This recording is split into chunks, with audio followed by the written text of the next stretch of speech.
Hey there, PJTV members. I'm Andrew Klavan, and I'm here with a man whose helicopter was shot down by an RPG over New Orleans during Hurricane Katrina.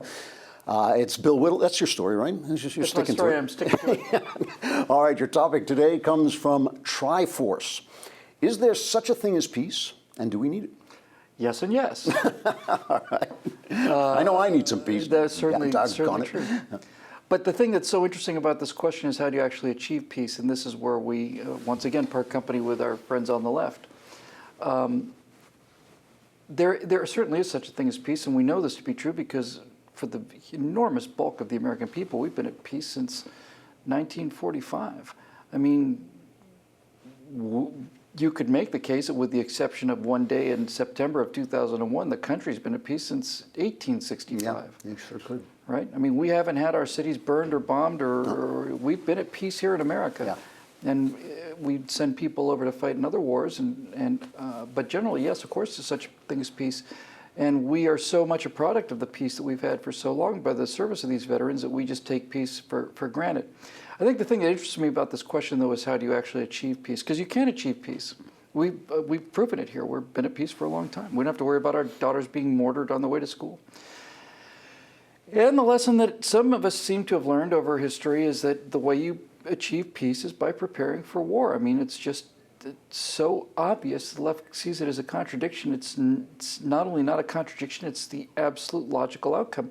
Those of us who study history carefully, looking for the answers to questions like this, never find ever, not only an area in history where there has been peace without the peaceful party being the stronger party, but there's never been a period in human history where there hasn't been human conflict.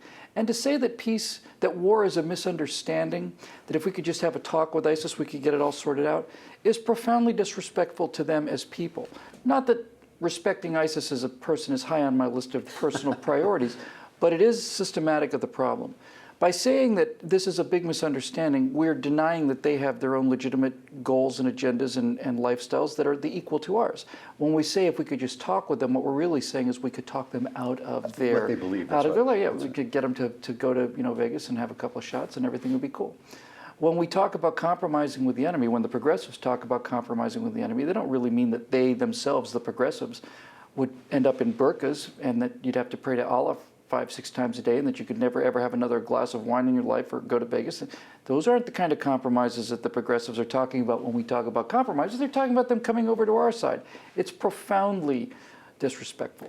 So you have to be prepared to fight. And so I'm a hawk for a simple reason.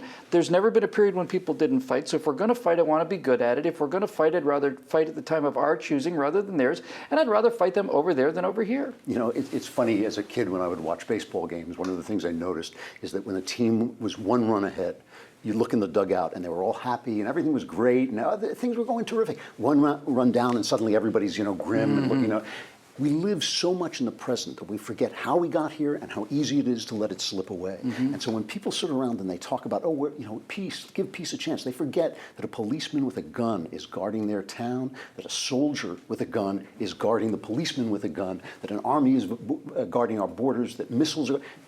This peace, it is peace. It's peace in the sense that we're not being attacked, but it's because we're in a state of defense, a high state of defense against those who would make war if only they were strong enough, if only they could.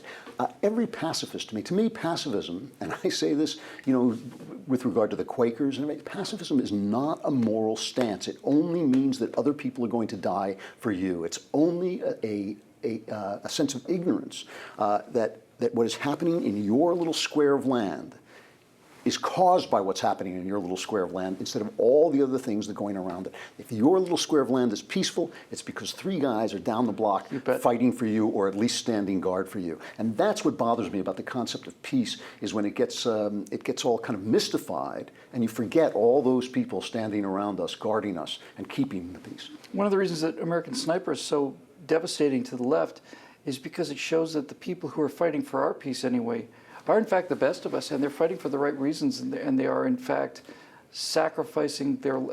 It's the gentleness of the people that fight for freedom that is so astonishing to me. I've recently started taking self-defense classes to keep my to keep my alligator mouth from getting my hummingbird ass into trouble.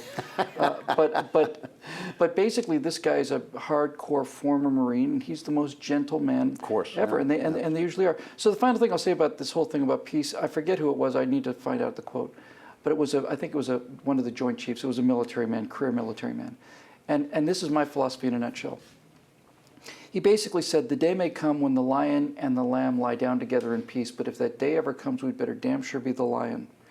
And that's it, right? Because then the lion is constrained by his own decency and he's not dependent on somebody else's hunger level. Yes, yes, it's absolutely true. And one of the other things about American Sniper is that the left goes to a lot of trouble to make our soldiers look like victims. What they don't understand is that the mental stress that they suffer and the PTSD they suffer for us. That's right. They know they're going to suffer that, That's but right. they do it so they can keep the peace.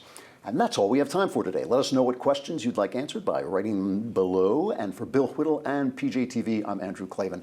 Thank you for watching. We'll see you next time.